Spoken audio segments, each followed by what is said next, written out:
काल त्यांना ताब्यात घेण्यात आले. पहाटे त्यांना ताब्यात घेतले. पोलिसांकडून सांगितलं जाते की त्यांची तब्येत बरी नाही म्हणून त्यांना ताब्यात घेतले.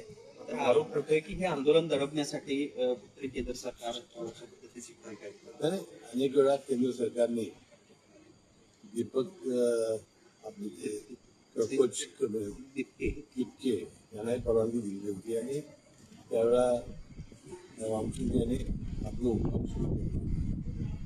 त्यांची मागणी होती की बाबा नीट परीक्षेमध्ये जो घोटाळा झालेला आहे त्यामध्ये त्या मंत्र्यांनी राजीनामा दिला. नीट परीक्षा झाल्या, त्याचा निकालही काल लागला. तेव्हा आता त्या परीक्षेकडून काही तक्रार झाली.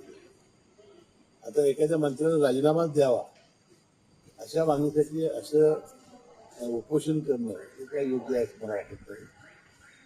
तर ही परीक्षा आता झालेली आहे, सुनील पार पडली आहे, त्याचा निकाली लागले. पण 20 तारखेला नागरिकांनी या जंतर मंतरवर यावं अशा पद्धतीचं आवाहन त्यांनी केलेलं होतं आणि त्यानंतर ही कारवाई झाली म्हणून कुठेतरी प्रश्न उपस्थित. ठीक आहे ना, तब्येत त्यांची बिघडलेली होती. काल त्यांनी सांगितलं की मी गेलो की भूत म्हणून येईन वगैरे वगैरे गोष्टी त्या सांगत होते.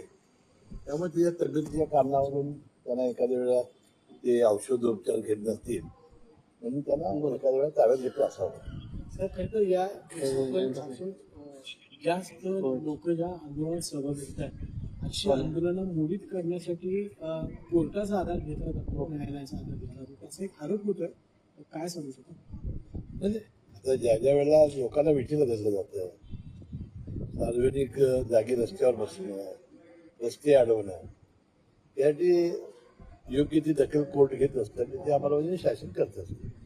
सर, दोन्ही राष्ट्रवादीचे विलिनीकरण होणार आहे का? कारण पहिल्यांदा दोन्ही राष्ट्रवादीचं विलिनीकरण करायला या अशा पद्धतीची सूचना करून आली असं समजते. तशा पद्धतीच्या बातम्या सध्या येत आहेत. काय कोणाचं घडतंय या सगळ्या बाबतीत? मला अजून काही तशी माहिती मिळालेली नाही.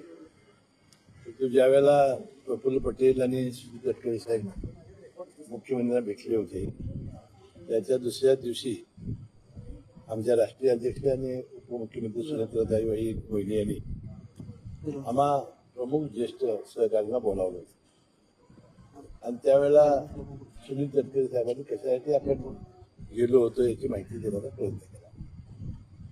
त्यानंतर काल राज्यसभेचे खासदार पार्थ पवार हे मुख्यमंत्र्यांना भेटले आणि त्यानंतर ह्या बातम्या सुरू झाल्या. आता नेमकं काय आहे त्याबद्दलची आता चर्चा होणार नाही. कारण 22 तारखेपासून अजितदादांची जयंती आम्ही सप्ताह साजरा करणार आहोत, सेवा सप्ताह. त्यानंतर 29 तारखेला पार्थ पवार यांचा एंगेजमेंट कार्यक्रम आहे, म्हणजे घरगुती कार्यक्रम आहे. आता ही बैठक जर व्हायची असेल तर 29 तारखेनंतर आमच्या कोर्टमध्ये बैठक होईल आणि जसा काय प्रस्ताव असेल तर आमदारांना आणि खासदारांना सगळ्या पार्टीच्या प्रमुखांना सांगितलं जाईल. परंतु आता सोमवारपासून लोकसभेचं अधिवेशन 22 तारखेपासून सुरू होत आहे आणि त्यावेळेला हे दोन्ही प्रमुख मंडळी तिन्ही खासदार आहेत आपले तटकरे साहेब, प्रफुल्ल पटेल आणि पार्थ पवार हे दिल्लीत असतील आणि कदाचित तसं असेल तर मग प्रस्ताव दिल्लीत चर्चा होईल. आता मुंबईमध्ये चर्चा होण्याची आता 29 तारखेपर्यंत काही शक्यता नाही. एकूणच या सगळ्या दोन्ही राष्ट्रवादी चर्चेमध्ये एका राष्ट्रवादीला एक मंत्रीपद आणि दुसऱ्या राष्ट्रवादीला एक मंत्रीपद असे काही ऑफर्स आलेले आहेत. अजून काही माहिती नाही. एका प्रसार माध्यमामध्ये काही बातमी होती आणि त्यामुळं या चर्चा सुरू झाली. जितेंद्र आव्हाड असतील, जयंत पाटील असतील, हे महायुतीच्या नेत्यांच्या भेटीचे कारण जरी वेगवेगळी सांगितली जात असली तरी भेटी घेताना दिसत आहेत. तुमच्याशी काही चर्चा जयंत पाटील यांची झालेली आहे का? कारण जयंत पाटलांची चर्चा नाही.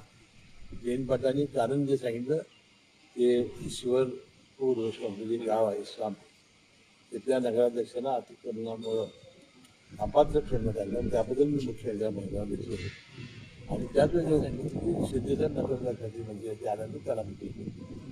आता एवढी बाब नगराध्यक्षाच्या अपात्रतेची आपल्यासमोर आहे. नगराध्यक्षाच्या अपात्रतेसाठी इतक्या बैठका होतील असं वाटतं का? माझं काय मत आहे की नगराध्यक्ष पद हे लोकनियुक्त असतं एखादी निवडणूक सगळ्या गावांना पुन्हा करायची याबद्दल आता गडिंगचं खूप आमचं आणि एखादा बाबा अन्याय झालेला नेता भेटू शकतो. आता नेमकं कशासाठी भेटलेलं आहे याची माहिती मला नसल्यामुळे मी काय सांगा साहेब मी त्यांनाच विचारलं. साहेब प्रफुल्ल पटेलांच्या अजूनही पक्षामध्ये काहीतरी नाराजी असल्याचं समजतंय. पक्ष नेतृत्व असेल किंवा इतरांना. आता सगळ्या नाराज दूर होतील. सुनेत्रा पवार वहिनींच्या मागं आम्ही संपूर्ण राष्ट्रवादी अजितदादा पवार गटाचे काम करणार उभे आहोत. आमचा पक्ष एकसंघ आहे आणि तो एकसंघ राहील. राष्ट्रवादीला अर्थमंत्रीपद मिळणार आहे का? आता याची मला माहिती नाही. माझं वहिनी आणि पारपवार अमित शहा साहेबांना आली होती. त्यांनी सकारात्मक चर्चा झाली होती आणि मला वाटतं आता अधिवेशन झाल्यानंतर आता याची चर्चा सुरू होईल. तर कीर्ती देसाई यांनी एका शिक्षण विभागावर मोठा आरोप केलेला आहे. वेगवेगळ्या परवानगी द्यायच्या असेल दादा भुसे यांच्या विभागातून त्या ठिकाणी मोठ्या प्रमाणावर भ्रष्टाचार केला जातो आणि मी मंत्र्यांचा नातेवाईक आहे सांगून OSD कडून हे लाखो रुपये उकळले जात असल्याचं त्यांनी त्याबद्दल केलं. मला करू नको. तर मी काल नंदुरबार जिल्ह्यामध्ये पालकमंत्री म्हणून होतो. त्याची काही मला माहिती पण महायुतीच्या अनेक नेत्यांवर जेव्हा टक्केवारी असेल किंवा अशा पद्धतीने त्या त्या विभागातील मंत्र्यांवर असे आरोप सातत्याने होताना दिसतात. नाही. आता हे बघा, फक्त आरोप करणं हे फार सोपं आहे.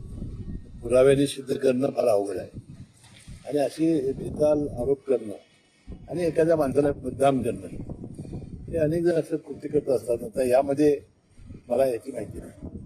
साहेब खरं तर महाराष्ट्र आणि कर्नाटकच्या दोन्ही जलसंपदा विभागांचा कुठेतरी एक समन्वय नसल्याचं दिसते. कारण कर्नाटक सरकारनं असे आदेश पारित केले एकीकडे पावसाळा सुरू झाल्यानंतर सगळे बर्गे काढायचे असतात, मात्र हिप्परगे आणखीन जो अलमट्टीचा विषय आहे त्या ठिकाणी पाणी पुढे सोडलं जात नाही. त्यामुळे पुन्हा एकदा आता पावसाळा सुरू झालेला आहे, पुन्हा एकदा पुनरागमन झालंय पावसाचं, पूरस्थिती निर्माण होऊ शकते. काय सांगा? अजून काय झालेलं आहे की आम्ही सुद्धा आमच्या राज्यामध्ये आपण सगळे पाण्याचे साठे हे ऑगस्ट 2027 पर्यंत पिण्यासाठी ठेवूनच शेतीसाठी वापर करावा असं ठेवलेलं आहे. अनिर्णीचं संकट आहे. कदाचित कर्नाटक सरकारला असं वाटायला की पाऊसच पडल्यानंतर काय करायचं. म्हणून ज्यावेळी पाऊस सुरू होईल आणि ज्यावेळा पुन्हा पंचंगीची कृष्णेची पातळी वाढेल त्यावेळा आम्ही त्यांना एक सगळे बर्गे काढायला भाग पाडू. सर नीटच्या परीक्षेचा तुम्ही उल्लेख केला तर त्याचा निकाल देखील जाहीर झाला. मग त्या निकालामध्ये देखील फळ असल्याचं बोललं जाते कारण ज्या मोठेगावकरांचं नाव या सगळ्यामध्ये येते त्यांचे जवळपास 500 विद्यार्थी पास झालेले आहेत. तरी देशात 170वा नंबर आलेला मुलगा देखील मोठेगावकरांच्या क्लासमध्ये आहे. त्यामुळे एकूणच निकालामध्ये देखील फळ असते. मोठी गाव ते गेल्या प्रश्नाचा सांगतो अजून असं असताना जर झालं असेल तर खूप हुशार असते पुन्हा जेव्हा अनेक होणार